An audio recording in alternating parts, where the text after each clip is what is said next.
तर मी तुम्हाला आज पुणे सेंटरमधील ग्राउंडची माहिती देणार आहे की तुम्ही ग्राउंडमध्ये ग्रुपमध्ये पुढे कसे उभा राहू शकता. तर ती माहिती मी तुम्हाला पुढे देणार आहे. तर तुम्ही पहिल्यांदा एंट्री कशी आहे ती पहिल्यांदा तुम्ही पाहून घ्या.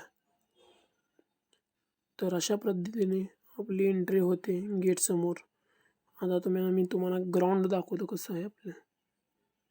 तर भावांनो, असं आपलं ग्राउंड आहे. पहिल्या नंबरचा जो टेंट आहे त्यात आपल्याला किट आणि RFID आणि चेस्ट नंबर देतात तिथे. दुसऱ्या टेंटमध्ये आपलं व्हेरिफिकेशन होतं अंगठ्याचं, तिथे आपले ग्रुप पडतात. 3 नंबरचे जे पेस आहे तिथं आपल्याला ग्रुप वाईज बसवतात. आणि जेव्हा 4 नंबरचे जे ग्राउंड आहे तिथे एकाचं पहिल्या ट्रूपचं ग्राउंड चालू असते.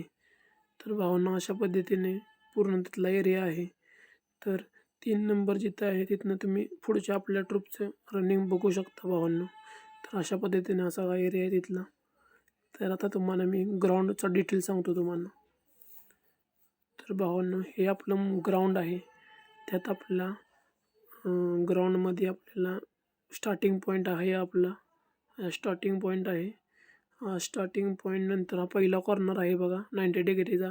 परत हा दुसरा कॉर्नर आहे 90 डिग्रीचा आणि 3 कॉर्नर असे 90 डिग्रीचे आहे भावांनो.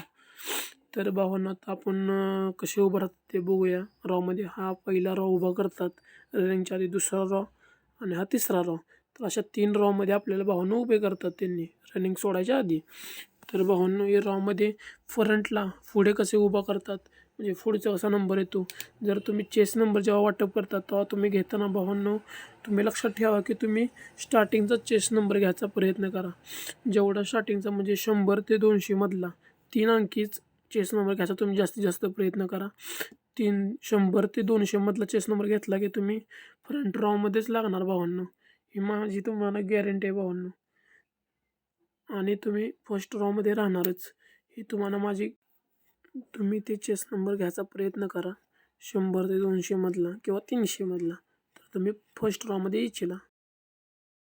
आणि भावांनो, सेकंड रॉमध्ये तर तुम्हाला यायचं असेल, कारण सेकंड रॉ एवढी महत्त्वाची आहे ना भावांनो. जी मधली रॉ असते ना सेकंड रॉ एवढी महत्त्वाची आहे की तुम्हाला सांगतो भावांनो की जी सेकंड रॉ जेव्हा चालू होते ना म्हणजे सोडायला, फर्स्ट रॉ गेल्यानंतर पूर्ण फर्स्ट रॉ गेले की सेकंड रॉ सोडतात.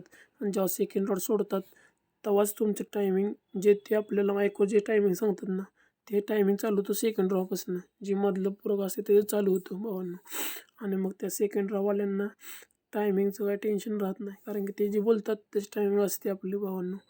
आणि सेकंड रॉमध्ये जर तुम्हाला यायचं असेल ना भावांनो, तर 600 ते 800 मधला नंबर तुम्ही ना घेतला पाहिजे चेस नंबर. 600 किंवा 800 मधला यातला कुठलाही नंबर घेतला की तुम्ही सेकंड रॉमध्येच लागणार भावांनो, ही आपली गॅरंटी आहे तुम्हाला. आणि तुम्ही सेकंड रॉमध्ये गेला की तुमचं टायमिंग हे ते माईकवर सांगतातच की बाबा आता 2 मिनटं झालीत, 4 मिनटं झालीत, 6 मिनटं झालीत किंवा 15 मिनटं झालीत, 16 आणि 20 मिनटापासून भावांनो ते 20, 21, 22, 23 हे सलग सांगतात भावा मिनटं आपल्याला की झालीत. आणि माईकवर भावा ते 2-2दा सांगतात की 20 मिनटं झालीत, 20 मिनटं झाले असं 2दा सांगतात भावांनो. त्यामुळे सगळ्यांना कळतं. ते मधल्या रॉचा एवढा फायदा आहे भावांनो. आणि थर्ड रॉ जे येतो ना त्याचा जे 4 अंकी नंबर असतो त्याचा थर्ड रॉ येतो. म्हणून 4 अंकी घ्यायचा जरा टाळा तुम्ही. किंवा फर्स्ट किंवा सेकंड रॉमध्ये राहायचा प्रयत्न करा तुम्ही भावांनो. हे तुम्हाला सांगतो की त्याचा फायदा लय खूप आहे तुम्हाला भावांनो. तर अशा पद्धतीने भावांनो ग्राउंड आहे. तर काही विषय नाही, साधं सोपं ग्राउंड आहे, तुम्ही मारू शकता. फक्त तुम्ही चेस नंबर ज्याप्रमाणे घेणार त्याप्रमाणे तुमचा ग्रुप ठरणार आहे भावांनो. एवढं लक्षात ठेवा तुम्ही.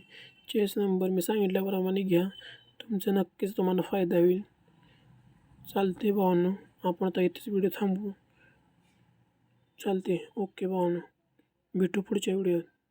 थँक्यू.